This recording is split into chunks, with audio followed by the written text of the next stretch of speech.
Thank you for tuning in to the video today.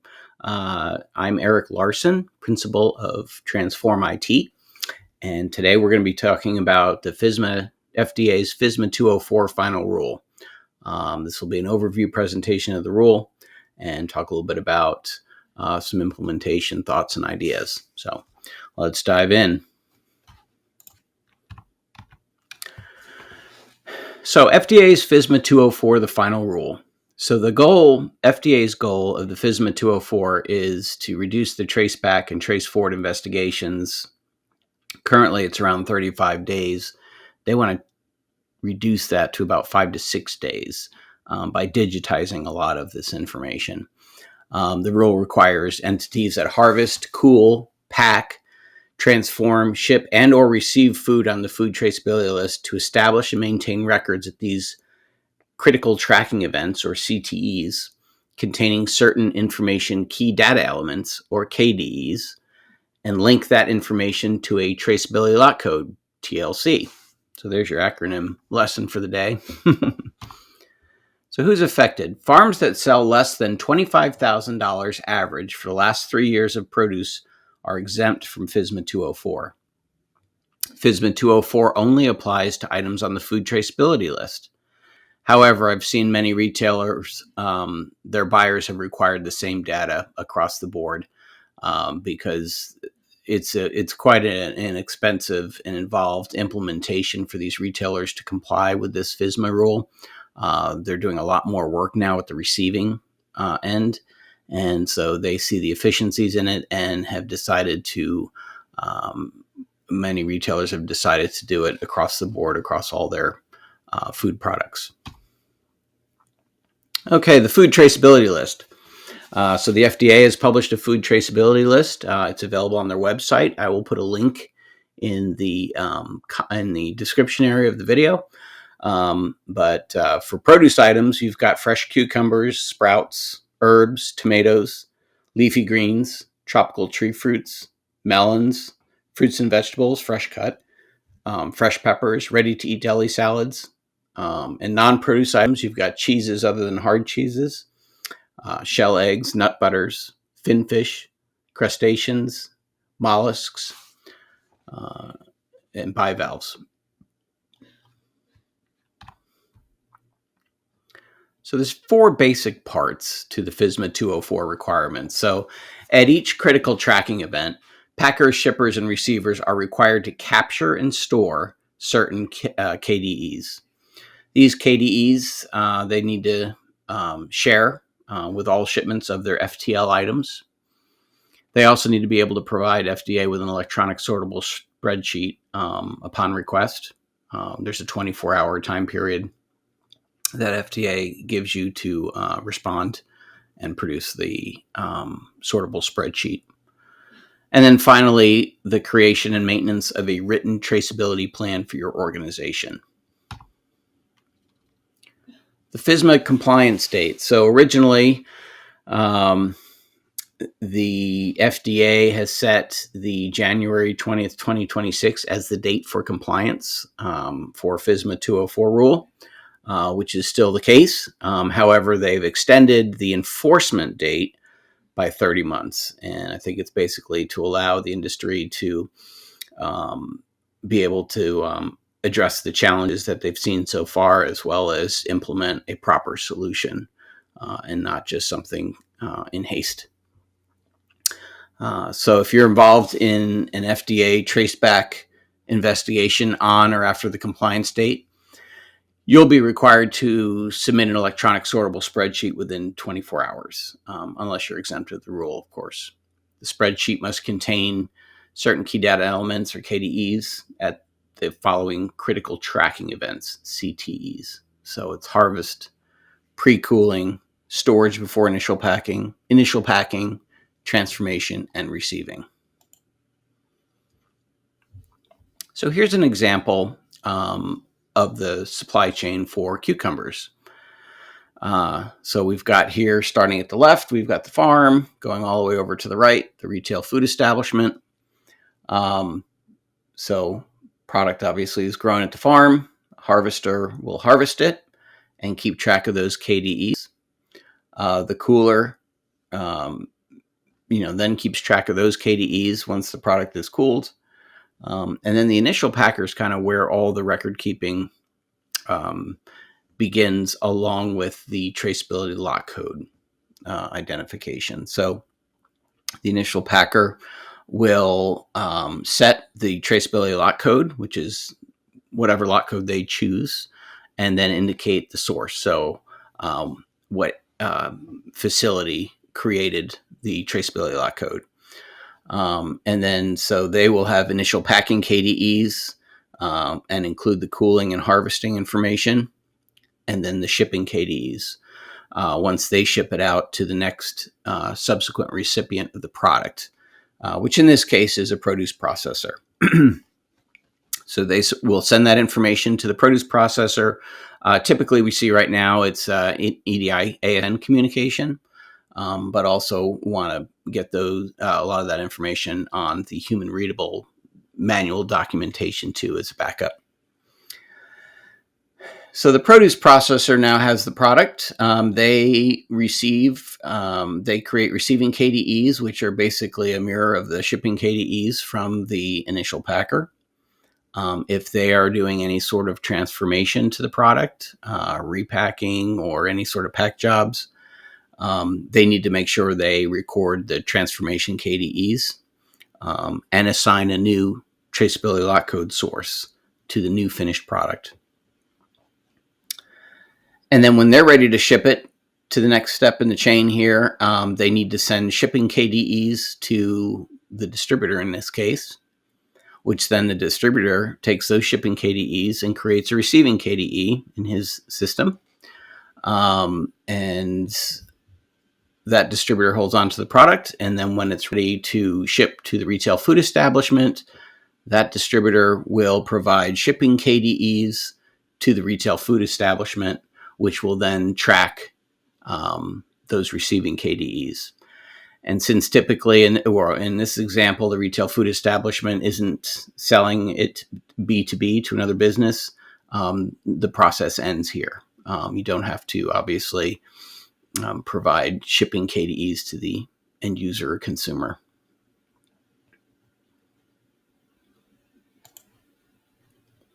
Okay.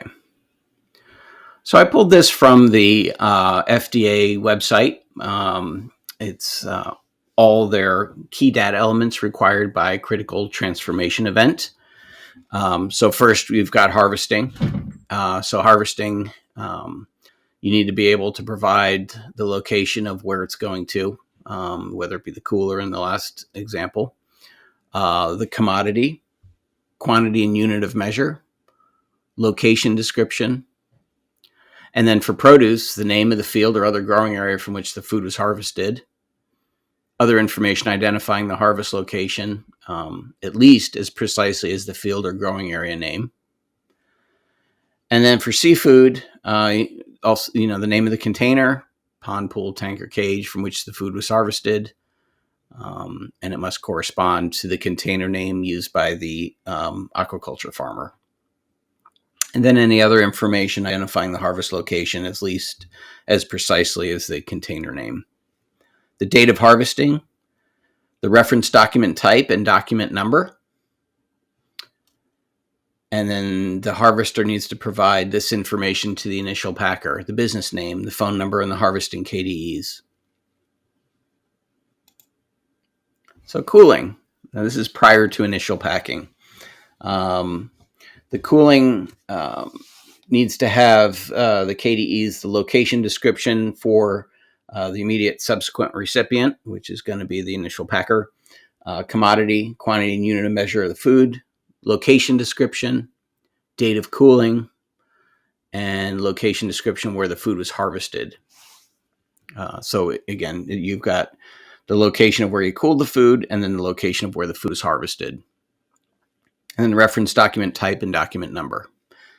And then provide to the initial packer the cooling KDEs. And then from that point, it then goes to the initial packer, where the initial packer then sets the traceability lot code, has all of this information which we typically see on bill of ladings today, with the exception of two new fields, the traceability lot code that the initial packer assigned, and the location for where you initially packed the food, the traceability lot code source, and the traceability lot code source reference.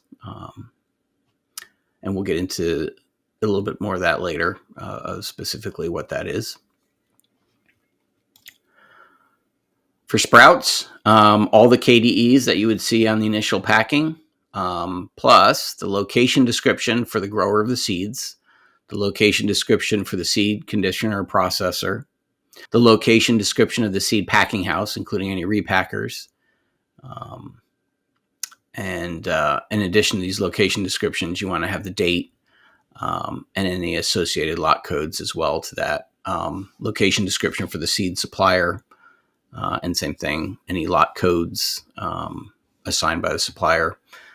Description of the seeds, date of receipt of the seeds by the sprouter, and the reference document type and document number. So for seafood, we have the first land-based receiver, and they need to keep track of the traceability lot code and create one, since this is where it starts with seafood. The species and or acceptable market name for the unpackaged food, or the product description for the packaged food. Quantity and unit of measure of the food. Harvest date, range, and locations for the trip during which the food was caught. Location description for the first land-based receiver, for instance, the traceability lot code source. And if applicable, the traceability lot code source reference. The date the food was landed. The reference document type and document number. For shipping, and one thing you note here is shipping and receiving KDs are very similar and commonly found today on the bill of ladings that we see in the transferred from trading partner to trading partner, with the exception of these two additional marked fields here, which is the traceability lot code for the food and traceability lot code source, which is the location description of where the traceability lot code for the food was set. You have the quantity and unit of measure of the food, product description, location description for the immediate subsequent recipient, not the transporter though. The next organization it's being transported to. Location from which you shipped, so you're shipped from, where it's coming from. The date you shipped the food, and then we talked about that, and then also finally the reference document type and document number. So this could be a bill of lading number would be used here. Receiving.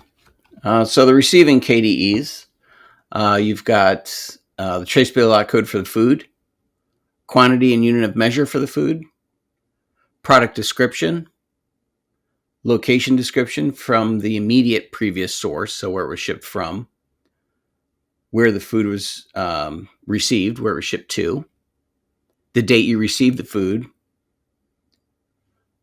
the location description for the traceability lot code source or the traceability lot code source reference, the reference document type and reference document number, very similar to the shipping. And then the KDEs must be linked to the traceability lot for the food. All this information needs to be tied together. So on the transformations, for the transformation KDEs, it's kind of two-part, obviously. You've got your inputs to your, let's imagine the production run where we're going to make, we'll stay with the cucumbers example. We're going to make a tray of wrapped, tray wrap of cucumbers. So you need the inputs. So what cucumbers were used and what the output is. So on the inputs, all the ingredients, it just has to be the FTL ingredients that you have to track. So that's the traceability lot code for the food, the product description for the food or the ingredient. And then for each traceability lot, use the quantity and unit of measure used from that lot in this particular production run. So then with the new food produced, you need to then set a new traceability lot code for the food, the location description of where you transform the food. So this is now going to be the traceability lot code source, and if applicable, a source reference. The date the transformation was completed, the product description for the food, quantity and unit of measure, and the reference document type and document number. This could be a production pack order or something similar to that. So those were the CTEs, the critical tracking events.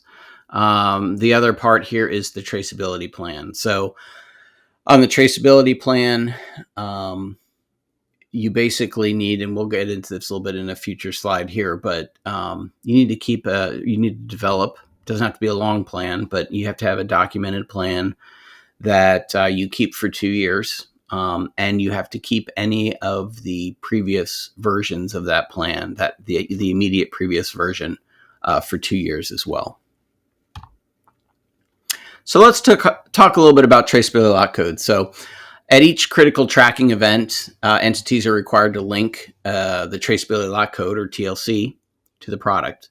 And only 2 activities or events are allowed to create a traceability lot code by FSMA 204. So again, it's only the initial packer, and it's if there's a transformation done, because you're generating a new product.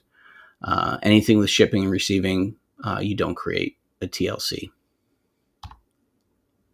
The traceability lot code source. It's the place where the food was assigned the traceability lot code, so the packing location. It's the entity or facility, not the person. So it should be the name of the packing facility or ranch and farm, address and phone number. And then that information, that traceability lot code source, is intended to be exchanged throughout the produce supply chain, the food supply chain, I should say.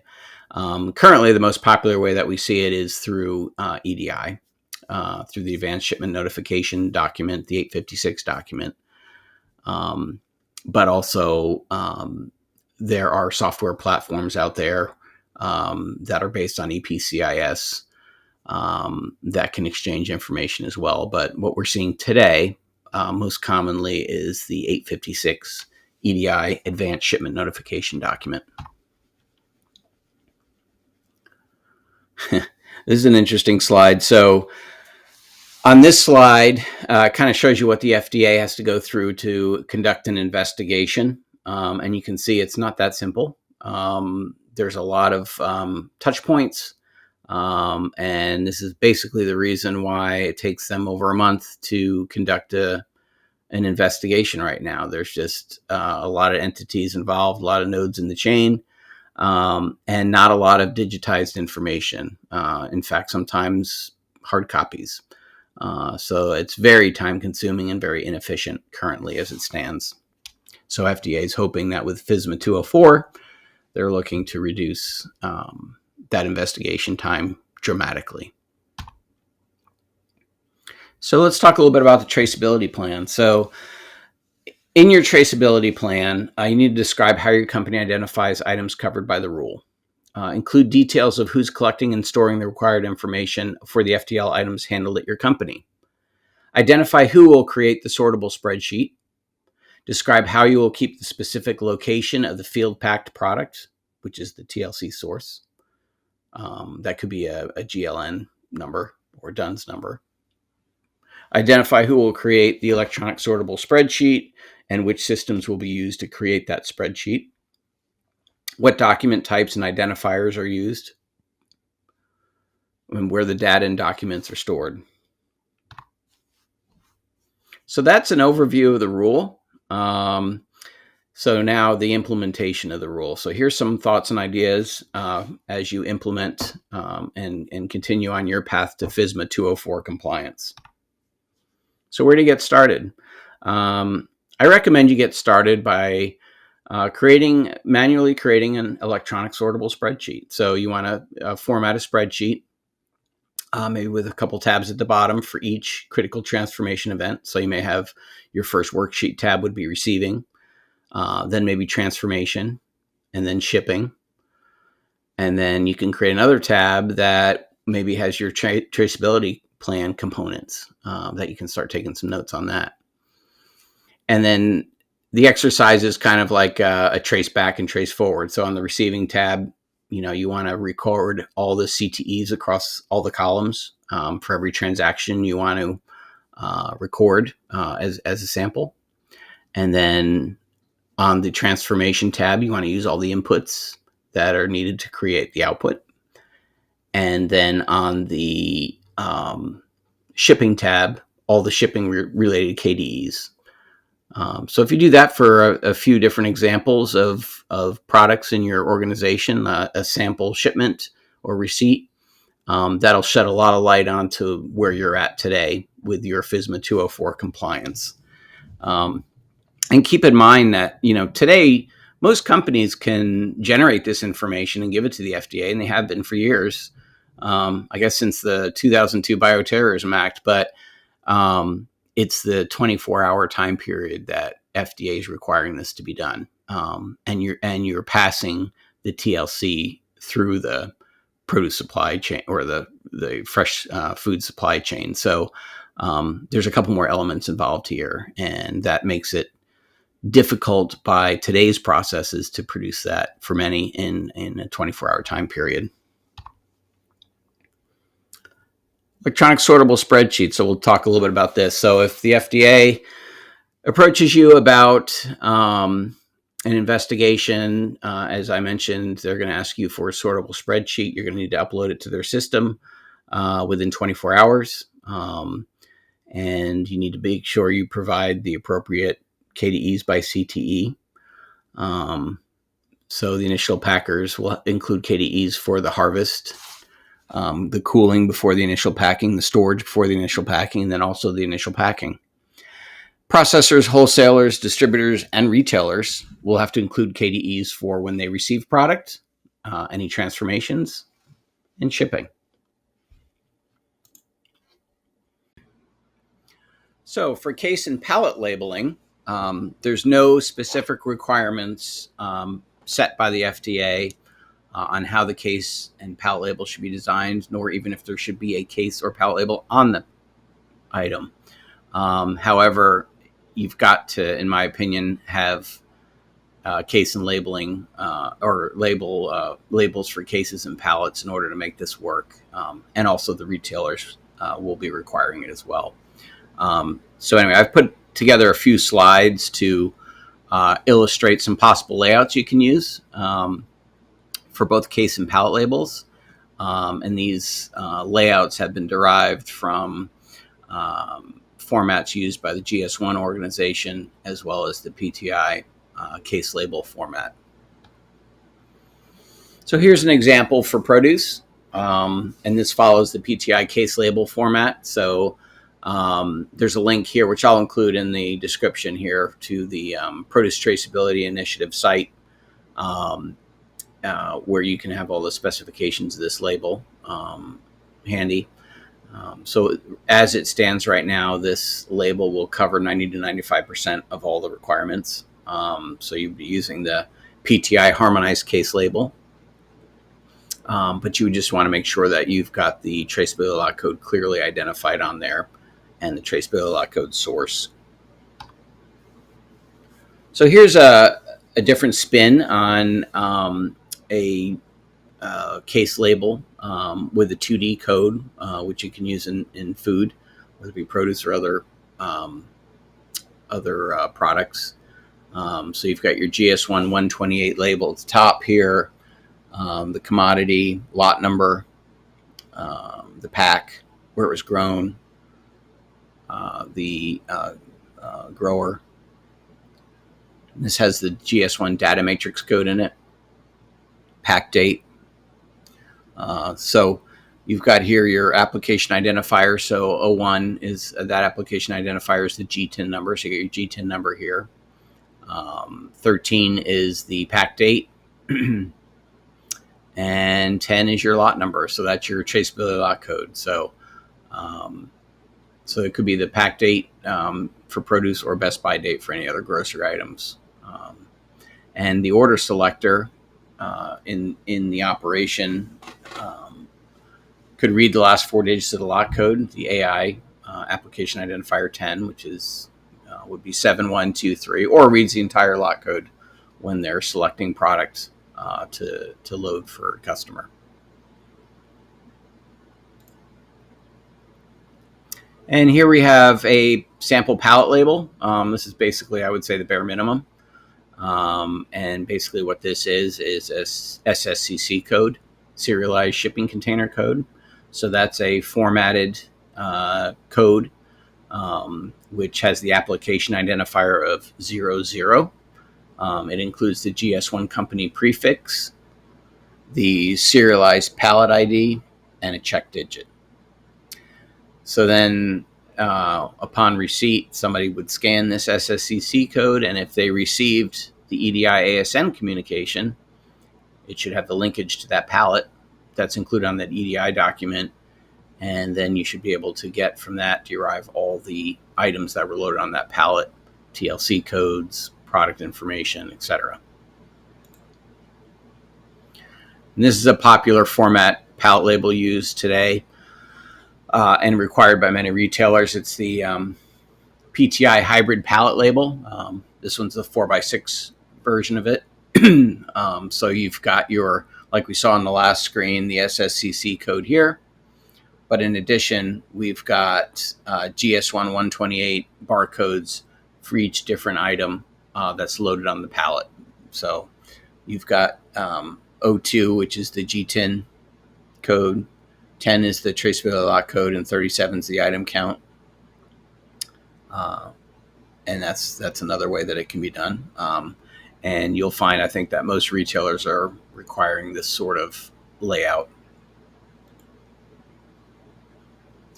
Moving on to industry resources. So a lot of the industry associations have resources on their websites and such to help the industry out in preparing for FSMA compliance.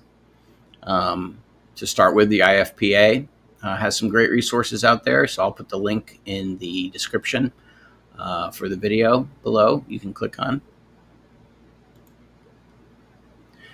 PTI has some resources as well.